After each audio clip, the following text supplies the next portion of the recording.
wabwino Mulungu olenga kumwamba ndi dziko lapansi.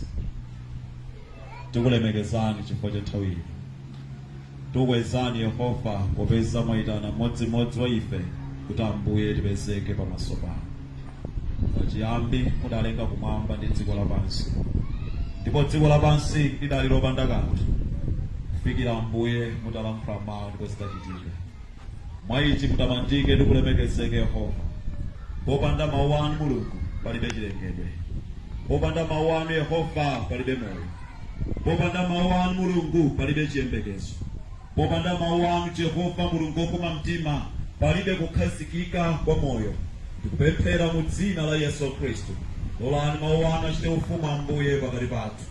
Mutitsimikizire Yehova kudzera mawu anu kuti pachiyambi padali mawu, mawu adali kwa Mulungu, koma uwo ndiye Mulungu. Tikutamandani, tikulemekezani.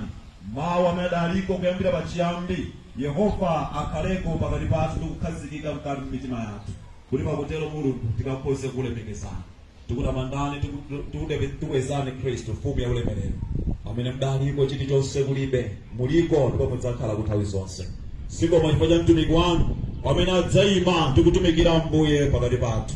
Mulungu kuchitike mkati mwake monga adanenera mneneri uja, kuti ndidzalankhula zokhazo zimene Yehova Mulungu wakumwamba andilankhula. Ambuye ndikupemphera mu dzina la Yesu Kristu, umunthu wathu ukhale olephera, koma Kristu mpambane mchina chilichonse. Mu dzina la Yesu tipemphera. Haleluya. Haleluya. Ambuye ndi wabwino nthawi zonse. Kuyamika Ambuye chifukwa cha chisomo chimene watipatsa kuti tikhozanso kusonkhana pamodzi.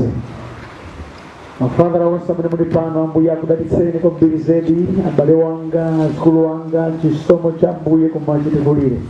Ndikumva chisomo kwambiri kuyima pakati panu ngati m'bale wanu. Ameni. Okondedwa ku mawa wa pano, pakupitiriza phunziro limene tili nalo la kuopsa kosatembenuka mtima. Mawa wa lero tidzawerenga mawu a Mulungu mabuku awiri, Yesaya chapter number 5 ndi ndime number 20, komanso tidzawerenga Yohane chapter number 8 ndime ya 31 kulekeza ndime ya 34. Yesaya chapter number 5 ndime yake imodzi yokha ndime ya number 20, komanso tidzawerenga Yohane chapter number 8 ndime yake ya 31 kukalekeza 34. Mawu a Mulungu mchichewa cha lero pa Yesaya chapter number 5 ndime yake ya 20. Mawu a Mulungu akuti, tsoka kwa amene zoyipa amaziyesa zabwino, ndipo zabwino amaziyesa zoyipa. Amene mdima amauyesa kuwala, ndipo kuwala amakuyesa mdima. Amene zowawasa amaziyesa zotsekemera, ndipo zotsekemera amaziyesa zowawasa. Ameni. Ndipo kutenga wabwino wa Yohane chapter number 8 ndime yake ya 31 mpaka na ndime ya 34, mawu a Mulungu akuti, kwa Ayuda amene anakhulupirira Yesu anati, ngati inu mutsatira chiphunzitso changa, ndithudi ndinu ophunzira wanga. Tsono mudzadziwa choonadi, ndipo choonadicho chidzakumasulani. Iwo anamuyankha iye kuti, ife ndife zidzukulu za Abrahamu, ndipo sinakhalepo akapolo a wina aliyense. Kodi mukunena bwanji kuti ife tidzamasulidwa? Yesu anayankha kuti, zoonadi ine ndikukuwuzani kuti aliyense wochita tchimo ndi kapolo wa tchimolo. Ameni. Tiyeni okondedwa tipemphere.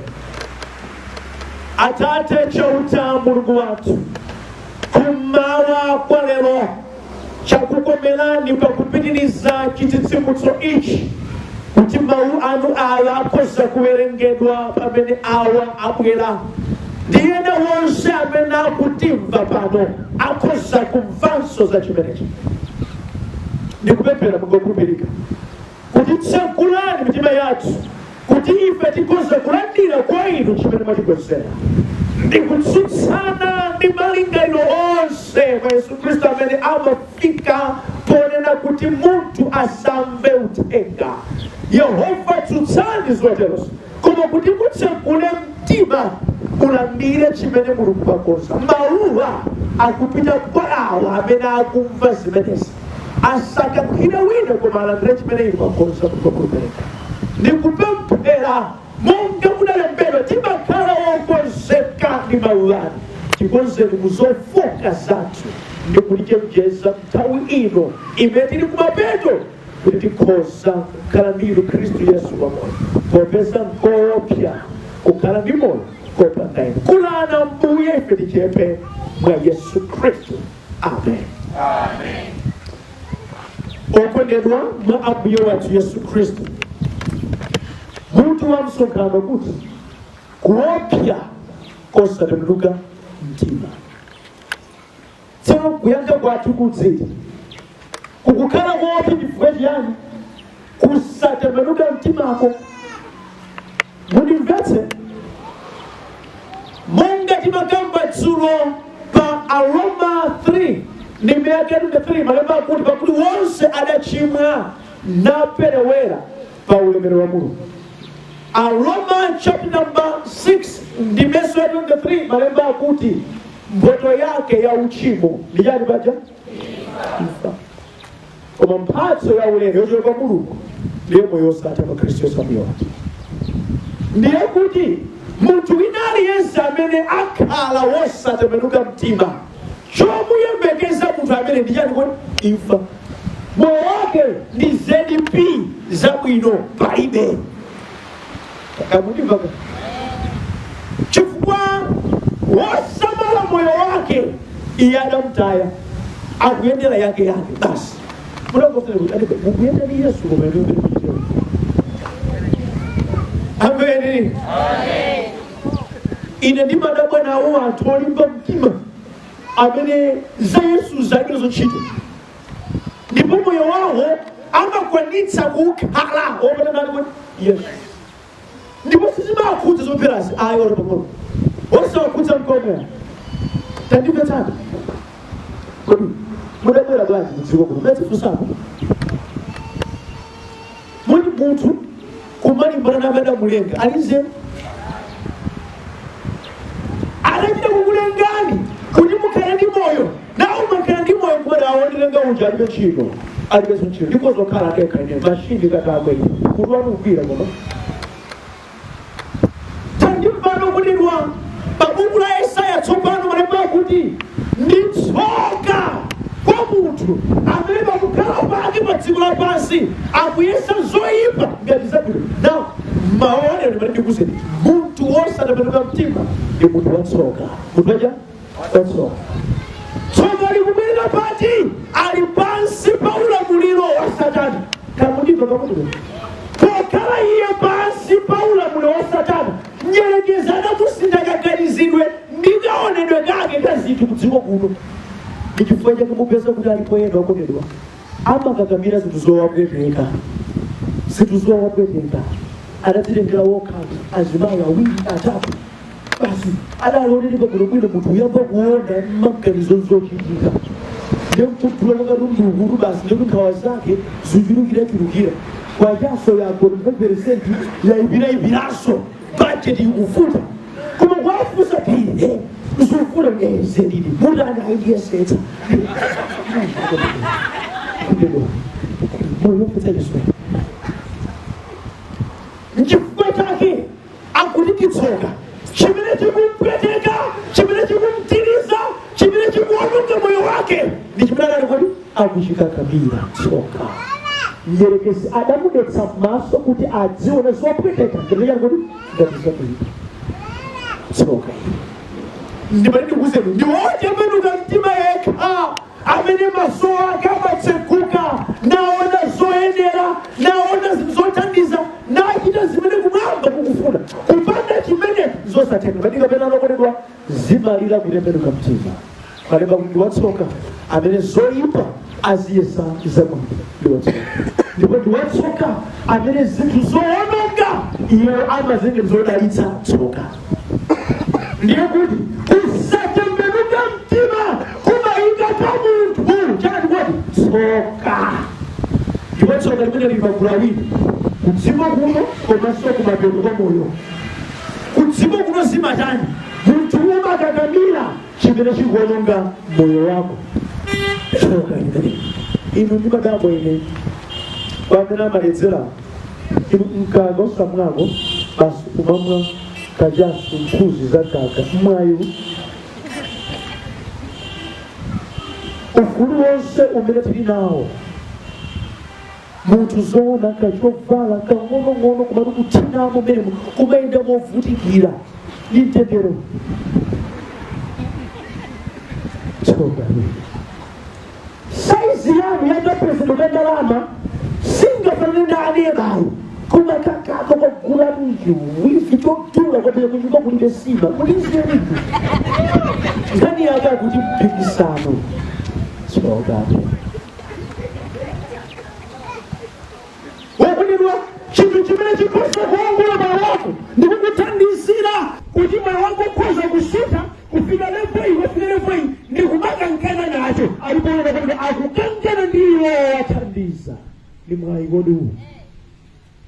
Tsoka ndichifukwa tikunena pano tchimo limazunza ndipo yankhola izi ndikutembenuka mtima. Amen. Usindikiriza tsopano uyambe kuchita zoyenerera mu nthawi yake. Munthu uli pa sukulu yakenso ku sekondare tizibwezera midawo ya tizibwezi ku sekondare ukalimula kukhala nyani mchani chikoli.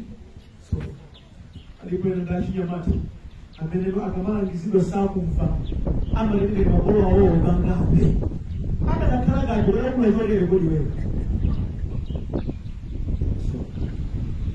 Ndipo chichiwa chimati mtsinje wachinkanena umathera unyani kwetu. Nthawi zambiri munthu wotera ipopesa imbali ya uchimo amaona zonse mwa uchimo.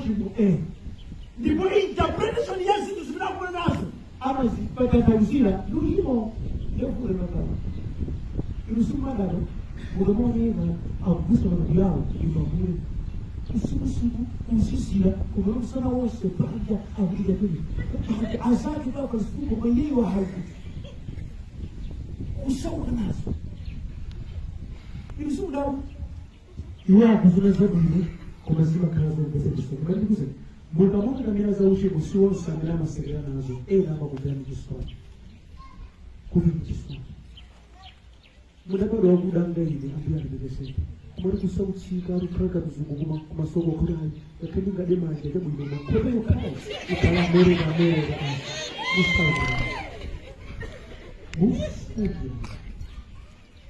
mukuzona ngati zako koma tsiku limene mutasindikire ndata ya nthawi inakuteresa muzabweremusi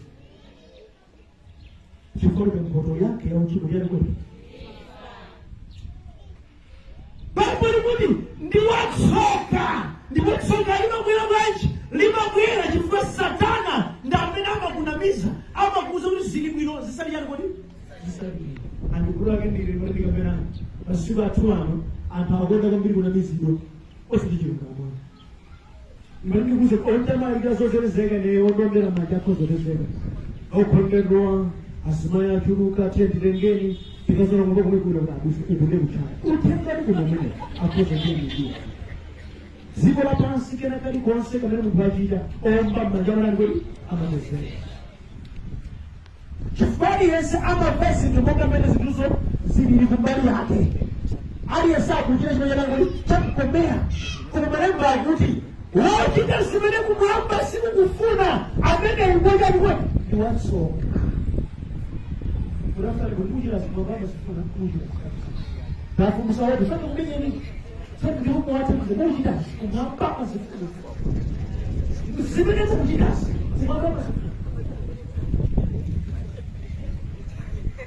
hebu ni masala ni gawo kizinu watu amatembenusa kaganizidwe kutsogoza zosatandiza kutsogoza zopanda moyo asayomaliza samu yajotsena liyonse asayotsiriza lizira ili muzona bwanji abatenga bene ziko mali kuli ufulu wakavalira komano anthu ake amagesa zovala kumaenda chovula tinachimika ufulu wakavalirwe kapena kavulirwe koma wati waoni kwaona amaziyamikira ndikamenezi nizona masiku athuwa aliyese akumaona zinthu monga mambali imene ilili ena mmene omwera kumema akusiyonana mukanaka moti basi kukubale pampano mabvera zimene zijaziparizero apa akukusekana ndipati ndikuze munthu wina aliyese kudziko lapansi ali ngati munda wa mbali mwa msewu umene oweruza makhala mbiri munda uwu akadapera mtetsa akadachita kuita wina kuti munda uwu akadadzala dimeta akadakolola kunesera wina kuti akadadzala kanyanya osamene ayankhula amafuza ino kumunda kwani madzaliyani abalibe abalibe okosa kuyankhula zaena koma iwo pali kutukuzilemana kuti akuchitani ndodziko limene aliyesama yankhula aliyesama ndila zinthu monga mwambali yake malemba akulu mandiwatsoka tsono amene zakumwambazi amazitembenuza nawo kukhala ndi satana mu mtima nyerekeziwe amatembenuza za mulungu za bwino mu mtima mwanu kuti muzipanga sapoti zinthu zopanda pake zopanda pake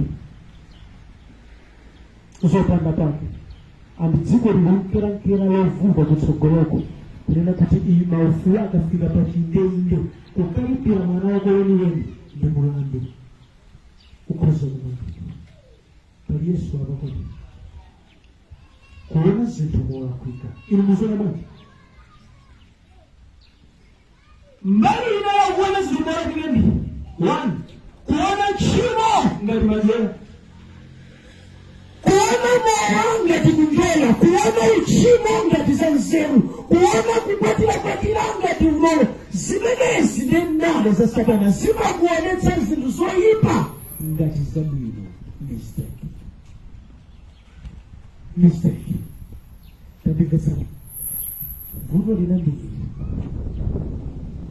munthuwe umayamba upanga sapoti zinthu zimene mapeto wake uvutika ndiwe ndemutsoka zikuchitikanso kutchadi chizomozi tiyerekeza kasonkhana panofokonedwa mukapita kwanu nonse mukangolemera zitheka izi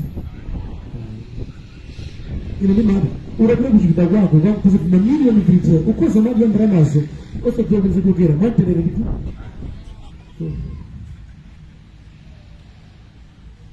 kuona zinthu okulima mulungu ali ndi ndondomeko yake yakachitidwe ka zinthu nawo munthu amene ndi nyamulosi mu mtima amaona za mulungu zimwe maso ena osati mmene mulungu anenera ili ndi tsoka poona zimenezi number 2 ndi kuti munthu yotsopano amakhala kuti watayika monga mama wa mulungu pa Luka chapter number 19 ndimake number 10 malemba akuti pakuti mwana wa munthu anadza kufunafuna ndi kudzakutiliwani kwati chotayikacho chimene chimampangitsa munthu kuti azione zinthu mosempheka ndi kuti munthuyo utayika watani kwati munthu wina aliyense amene yesu alibe ngosatembenuka mtima ndi munthu wotayika ndi munthu olowerera ndi munthu amene payekha alibe chiganizo adalowerera tsoka lake ndili mukatayikira mutchalichi zimavulotola chinthu chosokola mnyumba chimavulo kwabwino chifukwa chimakhangali chili pamalo pako andi mipingo yambiri sangati makhani madongosolo onena kuti ukatsata izi timakutengani ngati kuti ndinu mmodzi wa ife koma yeri silityakoni tinawambiri anthu otayika ali mchalichi otayika ndipo akunja terera akapita mchechi mchamukati kwako tisikuudito litu kumayendetsa nawo zimenezi ngakhamuza program kuyendetsa nawo komveni kunja uliwengi ongotezi zangu ezi ziyenda koma yeye maliro ake kaheni ukhala ngati ngolo ng'ombe imene imatuta zambiri mapeto ake maboko izidya ngaitani ukalanga ligaluka uzimba otamangisa ndiye okaja ndiyena agamba kala mafupa mulizwe mukulegezezo maleba akuti pakuti mwana w'omuntu anadza kufunafuna ndi kupulumutsa kuti chotayika muntu ona zinthu molafika onje zinthu molafika ngakhale atapezeka mchalichi koma ngati iye alibe Yesu kivuto okutidwa sopo akakhalitsa mugolosale sasanduka buledi siziteka isopopo basi chifukwa izi zimanyolera kufakitali kusigawa kakudikesaka kukhoza kukhalitsa mu mpingo kutenga maulindo mu mpingo koma ngati Yesu mulibe nditsoka udatayika moyo wa dziko lapansi kumakhalidwa kawiri pali moyo wa anthu atembenuka mtima amene ali pansi pa Mulungu ndi moyo wa anthu amene adatayika ndiye moyo wa anthu otayika ndi umene susamala bambo otayika amatopa ngati chibwezi nkamwana pang'onong'ono chifukwa kuonana amene kuti otayika ayi iweyo uzingoti maikolo kapena kuti amike ivizi nchibadwa basana bambo ngorani kuti mayi otayika amagwiritsidwa ntchito ndi Satana akhoza kuyenda koseko kungona zibambo salu yake basi masuka salu yangi yo masuka kona zibambo adatayika bisana bali honetsa munopeza mwayi tayesa Wapenda mata mzimaida munanua muni mwate siwoni kiri kubande basima mkala kiri kubande kuni Yesu hapa ndibali mtukuze kali nila muntu otayika ndilo yipa kompute ndipo alibe discipline komaso ama kalobana manyazi ama enda kuri mpira nkumaga ama iseta otayika ngwekabe alibe zoni ama vala uniform ya mpingo kabona aide ama kuyesanibe kifo yengora ngo kutayika kifo iya kufuna sowena akujoyina kutayika ako nemana iya yino ndi ambada ideka iyi ngotayika fuso iyo so rani kuti kutayika ndeka kamuri muntu wake wabanda Yesu uyuso wabanda Yesu nedi wenge yake sikuro kwira ndezoreka kutayika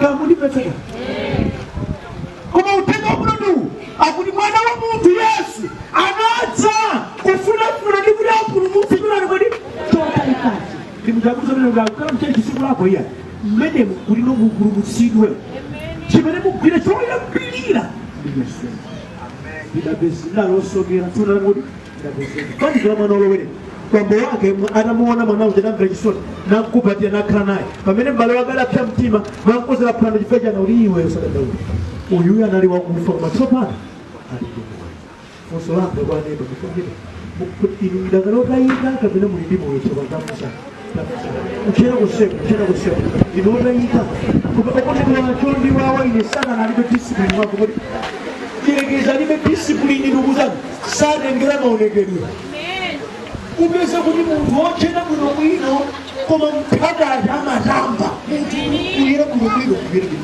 kumumata basi okuti muntu odziwa chizungu ophunzira ogera kumuna ndege kubaletsera mpaka okona misira wamachikochera kamzimayi kasimati kakati kavala kamzimayi koma kaulemu wake koma kamabandira mesakunaka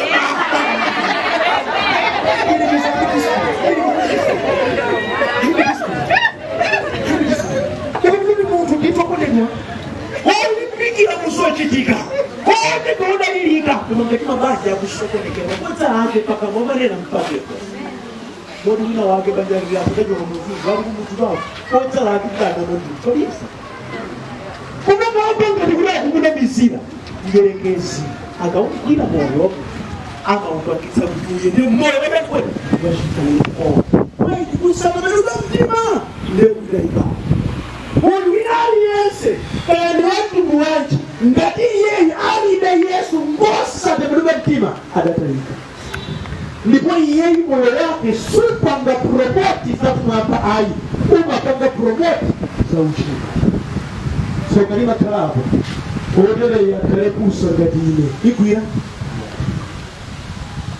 amene chiyembekezo cha wanthu chimati munthu amene tikhoza kumamva kwa mawu a Mulungu koma poti alibe Yesu adatayika. Ndi zili mukumva zimasikando mboyerekere mu chipingo kanake ndilikoti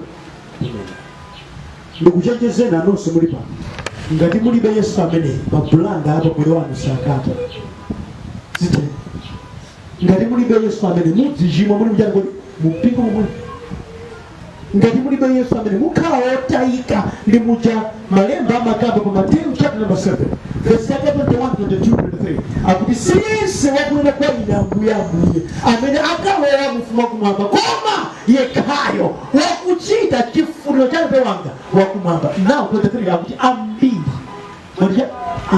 adzati kwa ine tsiku limenelo timanenera m'dzina langa timalalikira m'dzina langa timayimba m'dzina langa timachita zamphamvu zambiri m'dzina langa. Malemba akuti ndipo ine ndikanena kwa iwo chokani kwa ine sindimakudziwani inu ochita kusayeruzika. Ndiye kuti ndizotheka kwedeno kumakangalira ndi zamwambazi kweri kumambasana kuti sakudziwa chifukwa Yesu yolibe murasema inu amakudziwa kumwambako nakusewali kudziwa ngiri mwana wanga. Ameni. Zimene zimakonda kuchitika nthawi zambiri kwabwera alendo ngati ineyo anthu ambiri makonda kutangwanika basi kuti ine ndikudziweni usiyendine kumene naenda kuti ndikuoneni ayi udziwe kwa ineyo sikubalewe kumwamba koma Yesu amene akudziwa. Ameni.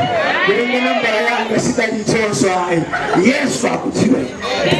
Unaona watu amene amachitiriwa bwera lero chitiupira piro ngati kuti adusiwaona iyayi kumwamba kudziwa dzina lanu ziyenda ali kusena malimbira maudindo kumanu kukwenda kuwasankha kukwiya kumbirize akampendule muchalichi ndizabwino nditu kutumikira motero koma kuzichitika munthu namba 1 utatembenuka mtima chifukwa umatumikira ndichoona ndichakumwamba usati nkhondo ndi nkhanza. Ameni. Amen. Musakale utayika. Now, by Yohane chapter number 8, Yesu akuyankhula ndi amene amukhulupirira Ayuda akuti poti mwandikhulupirira zisatheke pomwepa mukhalenso mzimene ine ndimaphunzitsa chifukwa mukatero mudzazindikira choonadi ndi choonadicho chimene chidzakum